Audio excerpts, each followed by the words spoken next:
बोला जाता है कि करना चाहिए जिससे कि बॉडी हाइड्रेट रहे, and play a vital role for various chemical reactions take place in water.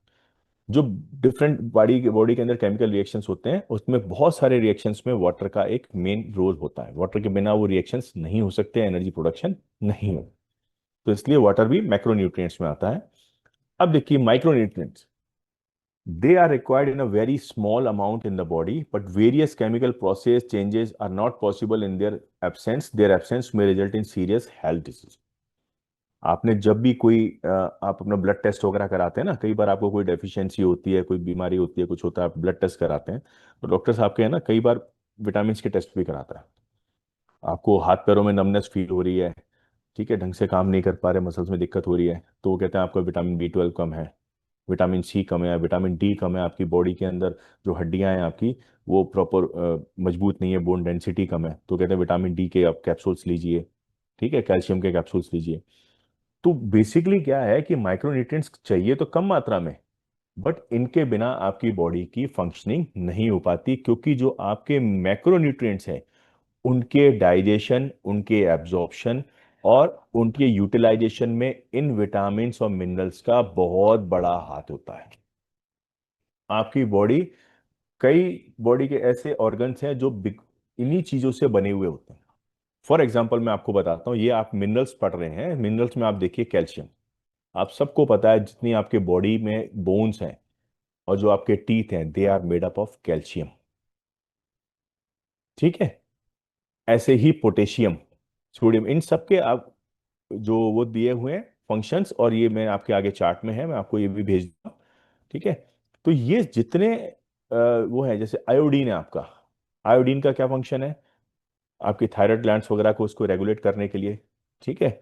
आपको आयरन है, आयरन का मेन काम क्या है, हीमोग्लोबिन प्रोडक्शन के लिए, ठीक। आप डिफरेंट, ऐसे ही हर चीज का अपना अलग अलग एक फंक्शनिंग है। तो ये कम मात्रा में चाहिए, लेकिन चाहिए, बिना इसके आपके बॉडी के कई सारे फंक्शंस नहीं हो सकते। मिनरल्स देखिए, मैक्रो मिनरल्स और माइक्रो मिनरल्स, इसको भी दो पार्ट में डिवाइड किया है। जिनकी मात्रा ज्यादा चाहिए आपको, calcium, phosphorus, sodium chloride, potassium, sulphur, magnesium, ये ज्यादा मात्रा में चाहिए, इनको बोला गया मैक्रोन्यूट्रिएंट्स। और जिनकी मात्रा कम चाहिए, माइक्रो मिनरल्स, वो है आयरन, आयोडीन, कॉपर, मैग्नीज। इनकी मात्रा हमें थोड़ी सी कम मात्रा में भी चलेंगे।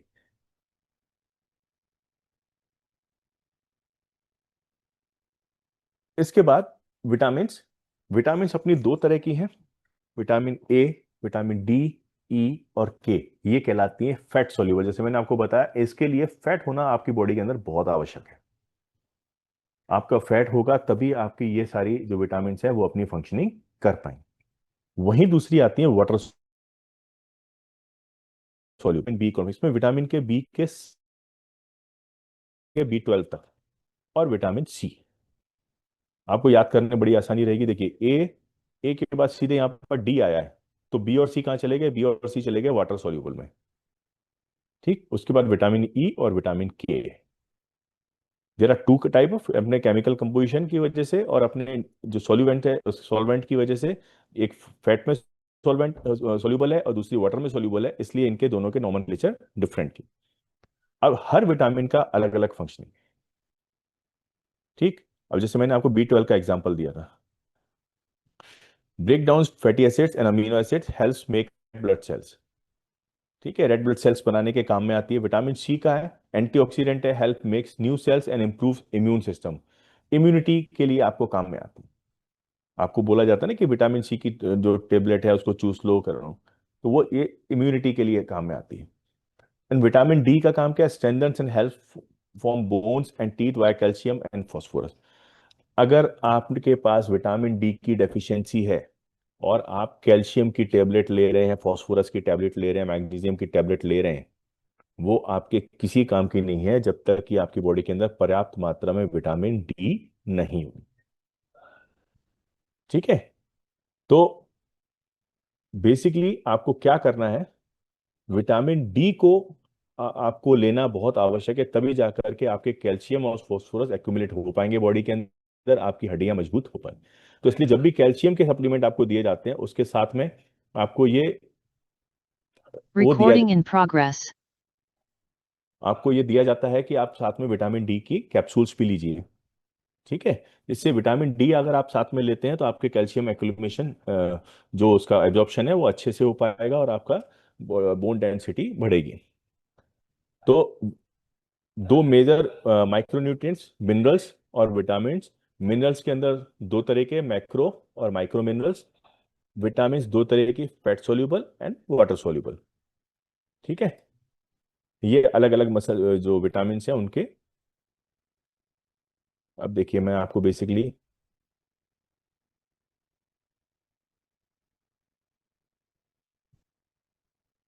अब इस पे आते हैं हम लोग।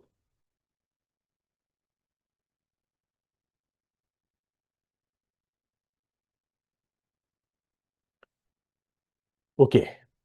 अब ये मेन कंटेंट है कि diet, what should be the diet before competition and what should be the diet during and after competition.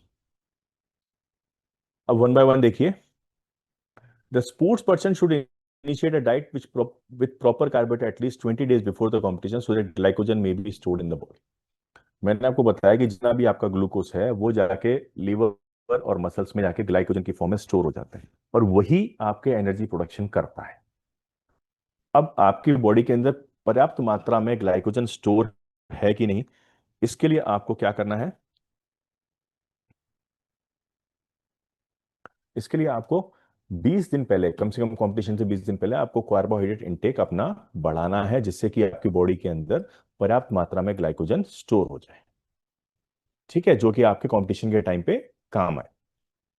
The player should take fluids with carbohydrates 2 to 3 hours before the beginning of sports because it is absorbed in body quickly। आपको semi solid food और fluid, किसी भी तरह का liquid food लेना है। Fluid मतलब liquid form में। ठीक है, जो कि आपको एनर्जी सप्लाई करने के काम में आएगा ड्यूरिंग द एक्टिविटी। इसलिए आपको 2 से 3 घंटे पहले यही लेना, हैवी मील नहीं लेना है। There is not any food which is taken few hours before competition and enhances the performance, but a proper diet should be taken। Food taken before the competition affect the performance of athlete। मतलब कोई भी ऐसा food नहीं है जो आपने तुरंत लिया और आपको तुरंत वहां पे एनर्जी प्रोवाइड करते हैं, बट आपने कुछ समय पहले उसको लिया हुआ है और वो सिलेक्शन की क्या? नहीं, सिलेक्शन दोबारा सिलेक्शन नहीं हो रही है। दोबारा दोबारा Recording stopped.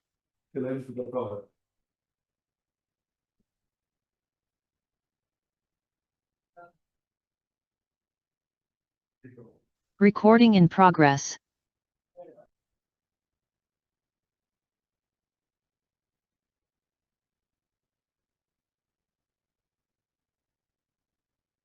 Wait, I am sharing the screen.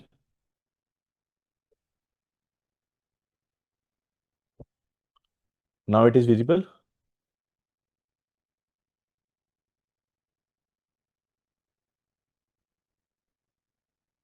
Anyone write down? Now the slide is visible to you.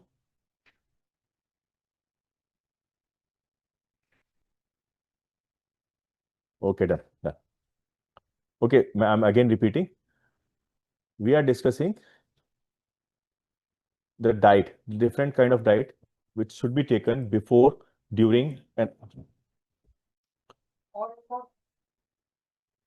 so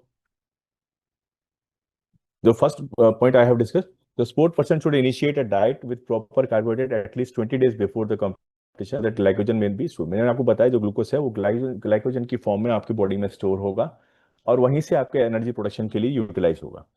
तो उसके लिए आप ऑन द स्पॉट अगर आप कुछ लेते हैं तो वो इतना नहीं कामगार होगा। आपको at least 15 to 20 days before carbohydrate intake इतना करना है कि वो आपका ग्लाइकोजन का स्टोर मेंटेन रहे और ड्यूरिंग कंपटीशन आपको वो कंटिन्यूस एनर्जी सप्लाई देता है। ठीक।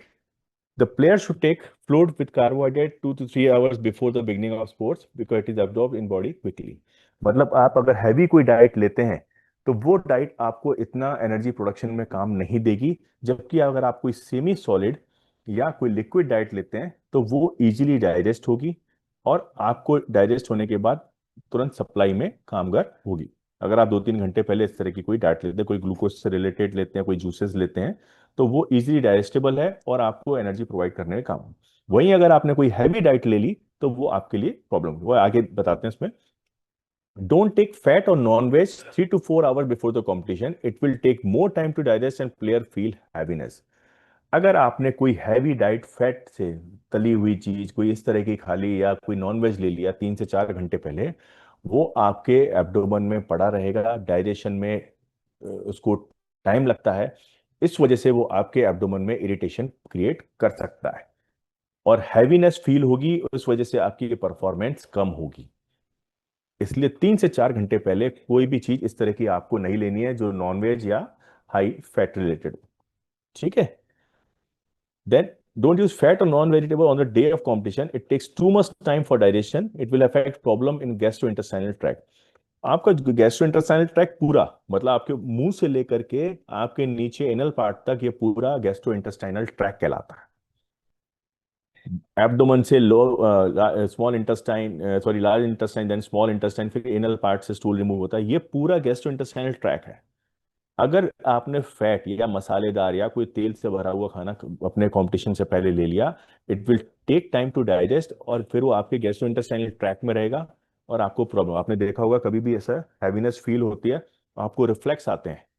ठीक है। आप जैसी अपनी एक्टिविटी स्टार्ट करोगे तो आपको गैस्ट्रिक रिफ्लेक्स आएगा, वो आपको परफॉर्मेंस को डिटोरिएट करेगा आपकी।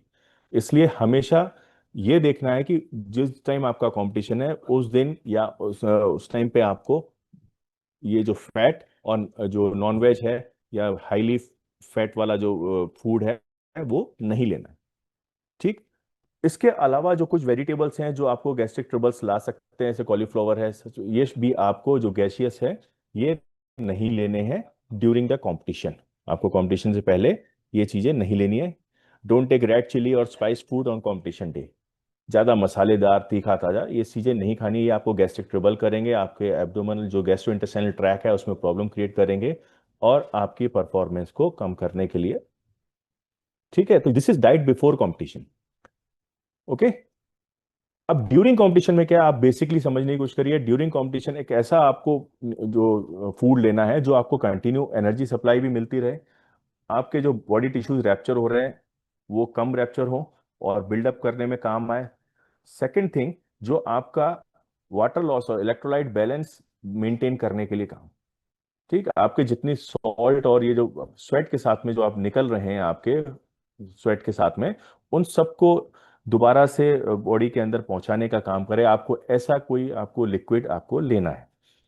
Taking glucose drink 1 hour prior to the competition is good for player. 25 gram per 100 ml of water more than this continuous trouble and stomach. आपको जो ग्लूकोज लेना है वो इतना लेना है, 25 ग्राम ग्लूकोज 100 ml वाटर में। इससे ज्यादा अगर आप लेते हैं तो वो आपको ट्रबल करेगा, बॉडी के अंदर डाइजेस्ट नहीं होगा इजीली और आपको प्रॉब्लम क्रिएट करेगा। एक्सेसिव लेने का कोई फायदा नहीं है, बॉडी इतनी जल्दी इसको एब्जॉर्ब नहीं करेगी। ठीक है। To maintain balance of sodium and calcium in the body, take recovery drink at least 2 glass, take lemon drink with salt. तो वही मैंने आपको जो बताया कि आपको हाइड्रेट रखना है, प्लस आपको इस तरीके का ड्रिंक लेना है जो भी आपका ORS एंड ऑल, जिसमें कि आपको सोडियम पोटेशियम मैग्नीशियम ये सारे के सारे जो आपके डिप्लीशन हो रहा है ये सारे आपको रिकवरी होती रहे। ठीक है। सॉल्ट बैलेंस आपका बॉडी के अंदर बना रहे। ठीक। Then drink fresh juice, fruit, coffee, tea before competition. Coffee का जो उसमें नाम दिया है कॉफी टी, ये कई बार ये जो है साइकोस्टिमुलेंट का काम करते हैं। इसलिए आपको ये कैफीन जो है साइकोस्टिमुलेंट का, कई बार आपकी जो नर्वस फंक्शनिंग है उसको एनहेंस करने के लिए इस चीज को दिया जाता है। ठीक है। तो एक सर्टेन मात्रा में ये आपके जो मेंटल एस्पेक्ट है उसको स्पीड अप करते हैं, आपके नर्वस सिस्टम को स्पीड अप करते हैं, जिससे कि आप ज्यादा कंसंट्रेट करके उस एक्टिविटी में पार्टिसिपेट कर सकते हैं। ओके।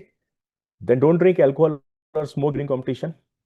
ये आपके जो भी आपका रेस्पिरेटरी और कार्डियोवास्कुलर सिस्टम है, नर्वस सिस्टम है, उसको डिस्टर्ब करेगा।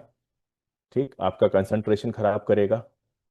अगर आप स्मोकिंग करते हैं तो वो आपके लंग्स वगैरह पे इफेक्ट डालेगा, आपकी जो एरोबिक कैपेसिटी है उसको रिड्यूस करने का काम करेगा। निकोटीन है वो दिक्कत करेगा आपको। क्लियर। आपके लंग्स की फंक्शनिंग को करेगा। इसलिए आपको अल्कोहल और जो स्मोकिंग है ये नहीं करनी है। During competition, 700 to 800 ml water is sufficient. Try to keep your body hydrated, but don't fill up your stomach. कहने का मतलब 700 से 800 ml आपको 1 घंटे के वर्कआउट में इतनी आवश्यकता है पानी की। इससे ज्यादा अगर आप पेट भर के पानी पीते हैं तो वो आपको ट्रबल करेगा, हैवीनेस फील कराएगा और आपको कंपटीशन में पार्टिसिपेट करने में दिक्कत आएगी। ठीक है। ये कुछ पॉइंट्स हैं, ये आपको खुद भी याद रखने हैं, अपने स्टूडेंट्स को, अपने प्लेयर्स को भी समझाना है कि क्या लेना है डाइट कंपटीशन से पहले, ड्यूरिंग और अब जैसे मैंने आपको बताया कि आफ्टर कंपटीशन जो जितना हमारा एनर्जी डिप्लीशन हुआ है ड्यूरिंग एक्टिविटी, जितनी विगरस आपने एक्टिविटी करी है, उस एक्टिविटी के बाद जितनी एनर्जी आपने यूटिलाइज कर ली वो आपको फुलफिल करनी है, प्लस नेक्स्ट एक्टिविटी के लिए अपनी बॉडी को तैयार करना है, अपना ग्लाइकोजन स्टोर बढ़ाना है। ग्लाइकोजन अभी जो आपका स्टोर था पूरा डिप्लीशन हो गया, पूरा आपका यूटिलाइज हो गया, अब आपको उसको बढ़ाना है, नेक्स्ट एक्टिविटी के लिए तैयार करना है। दूसरा काम क्या है कि आपके जो ड्यूरिंग वर्कआउट आपकी बॉडी के अंदर जितने सेल्स और टिश्यू रैप्चर हुए हैं, टूटे हैं, मसल फाइबर्स टूटे हैं, उनको रीबिल्ड करना है।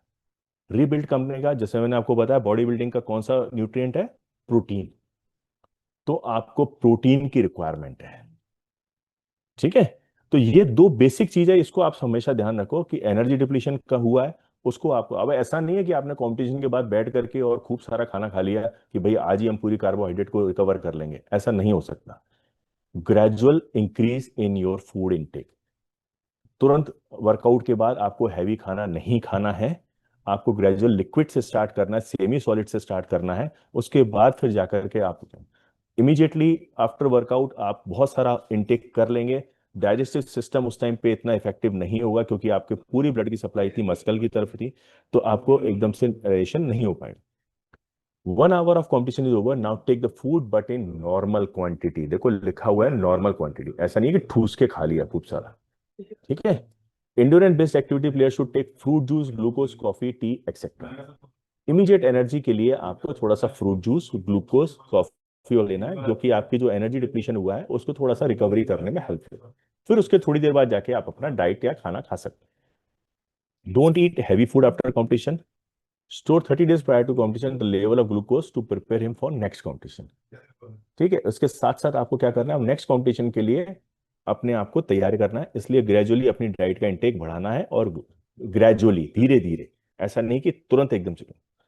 Foods with protein may be taken in limited amounts so that the tissues may be repaired and may be helpful in the recovery of muscle। आपके जो भी सेल्स और टिश्यूज टूटे हैं, मसल फाइबर टूटे हैं, उनके लिए आपको प्रोटीन की मात्रा आवश्यक है। आपको बोला जाता है ना कि जिम करने के बाद आपको प्रोटीन लेना है, और कितनी मात्रा होगी? जैसे मैंने आपको बताया, एथलीट जो काम कर रहा है उसको 1.5 ग्राम प्रोटीन पर KG body weight per day. ठीक है, अगर दो से ज्यादा अगर आप लेते हो तो फिर आपको जो प्रॉब्लम्स आना शुरू हो जाएंगी, आपके जो डाइजेस्टिव सिस्टम है उसको नहीं करेगा, आपके लीवर और किडनी पे लोड आना। ठीक है, तो मिनिमम आपको 5 ग्राम, 0.5 ग्राम। ठीक है, और जो मैक्सिमम आपको 1.5 से 2 ग्राम से ज्यादा आपको प्रोटीन की आवश्यकता नहीं। क्लियर? तो in your syllabus you have to mention कि बैलेंस डाइट क्या है। बैलेंस डाइट के अंदर मेजर न्यूट्रिएंट्स कौन से हैं? Macro and micro. मैक्रो में आपको बताया मैंने, प्रोटीन, कार्बोहाइड्रेट एंड फैट। कितनी एनर्जी सप्लाई करते हैं? 494 का रूल याद रखना है आपको। ठीक, 4 ग्राम bye carbohydrate, 9 gram bye fat and 4 gram 4 calorie bye protein. Clear? लेकिन कार्बोहाइड्रेट को मेन सोर्स ऑफ एनर्जी बोला गया है रेदर देन फैट। ठीक, माइक्रोन्यूट्रिएंट्स में आते हैं विटामिन और मिनरल्स, और कार्बोहाइड्रेट का बेसिक काम है एनर्जी यील्डिंग का, प्रोटीन का बेसिक काम है बॉडी बिल्डिंग का, और फैट का बेसिक काम है प्रोटेक्टिंग द बॉडी या लेयरिंग का काम। ओके, इनकी अलग अलग मात्रा हमें चाहिए होगी। माइक्रोन्यूट्रिएंट्स में आते हैं मिनरल्स और विटामिन। विटामिन दो तरह की, fat soluble and water soluble. Clear? अब इसके बाद आपको जो बेसिक चीज है कि what should be the diet during, before competition, during competition and after competition. Clear? तो ये सारी चीजें मैंने आपको भी इसमें बताई हैं, इन सब चीजों के आपको नोट्स भी मिल जाएंगे।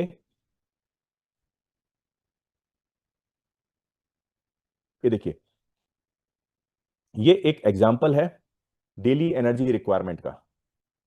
आप इसको एक बार थोड़ा सा देख लीजिए। बेसिक एनर्जी रिक्वायरमेंट एक इंडिविजुअल के लिए, एक लेमैन है जो कि कोई एक्टिविटी नहीं कर रहा है, एक नॉर्मल लाइफ जीता है, उसके लिए 1.3 calorie of energy required every hour. एक आदमी, उसको पर KG body weight 1.3 calorie energy चाहिए हर घंटे के लिए। तो इसको अगर हम कैलकुलेट करें, 50 किलो का आदमी अगर है तो 1.3 इंटू 24 इंटू 50 केजी, तो ये अप्रोक्सीमेट बनता है 1560 कैलोरी पर डे। मतलब 50 किलो के आदमी को, एक लेमैन को जो कि कोई एक्टिविटी नहीं कर रहा, उसको 1560 कैलोरी पर डे चाहिए। वहीं जो आदमी एक्टिविटी कर रहा है उसको 8.5 calorie of energy for each KG body weight 2 घंटे के लिए। ठीक, हर घंटे उसको 8.5 कैलोरी चाहिए एक्स्ट्रा पर केजी के हिसाब से।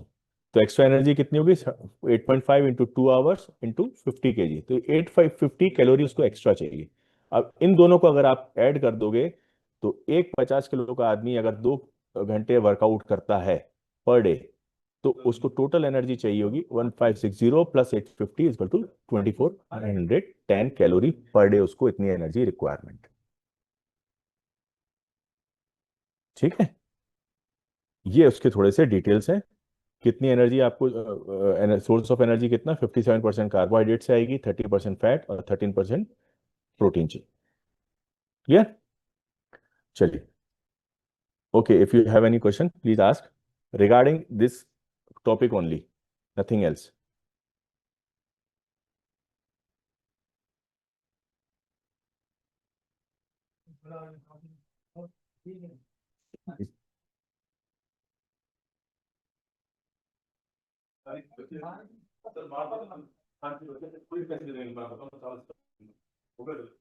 राजू, भेज रहा हूँ। नंबर दे दे, ला, 2 नंबर। राजू, हम्म हम्म क्वेश्चन मेरा भी है गुल मोहम्मद का। Okay, listen everyone. ये बोलना कि ये कौन चलाता है अपने मोबाइल पे, लाइन बनाता है। ये कोई ना कोई उंगली वो कर रहा है अपने अपने मोबाइल पे, प्लीज इसको मत करें। ये कोई ओके, कर रहा है। Listen everyone. ये जो स्लाइड्स चलती हैं अपने, जो अपना आप स्क्रीन शेयर में कर रहा हूं, इसके ऊपर जो लाइनिंग आ रही है, ये कौन ड्रॉ कर रहा है?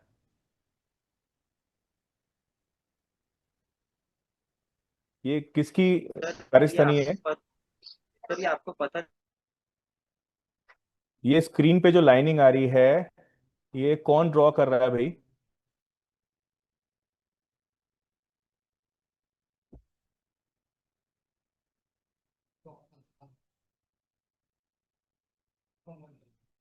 ओके, चलो ये हम अपनी तरफ से बंद कर देंगे कल। Okay, you will not be able to do anything on this slides. Okay, any query? And within 1 hour you will receive your roll numbers. आपको 1 घंटे के अंदर अभी पूरी लिस्ट के साथ आपके नाम और रोल नंबर आपको प्रोवाइड कर दिए जाएंगे। Okay,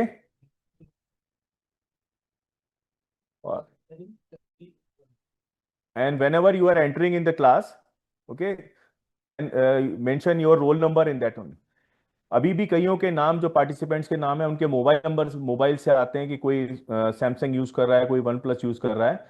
now you enroll yourself with your roll number only. We are providing you roll number today only. Within 1 hour you will get your roll numbers.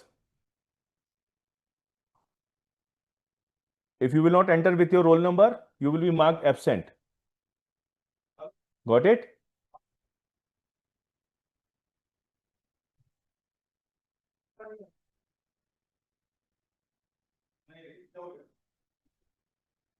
You are unmuted. Anyone can reply.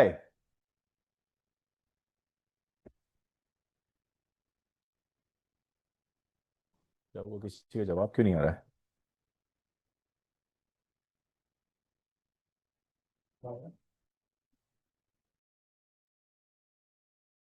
Can you hear me?